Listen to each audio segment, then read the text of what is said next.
ZP స్కూల్లో మంచి ఫెసిలిటీస్తో corporate లెవెల్లో మన గ్రామాల్లో స్కూల్స్ కూడా ఉండాలి అని మంచి ఆలోచన చేసి మన చెన్నై గారి కుమారుడు భూపాల్ గారు కంప్యూటర్ ల్యాబ్ తన సొంత నిధులు పెట్టి 11 లక్షలు ఖర్చు చేసి ఇక్కడ ఏర్పాటు చేయడం చాలా మెచ్చుకోదగ్గ విషయం.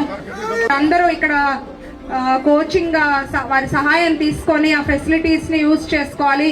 దాదాపు సొంతంగా తీసుకొని ఆయన కూడా వాళ్ళ గ్రామానికి చేయాలనే ఉద్దేశంతో ముఖ్యమంత్రి గారు P4 ద్వారా వాళ్ళు చేసే దాంట్లో కొంత గ్రామానికి సహాయం చేయమంటే భూపాలే ముందుకు వచ్చేసి వాళ్ళ తండ్రి గారితో కలిసి ఒక 10 కంప్యూటర్లు మన ఊరు హై స్కూల్లో పెట్టడం చాలా సంతోషం.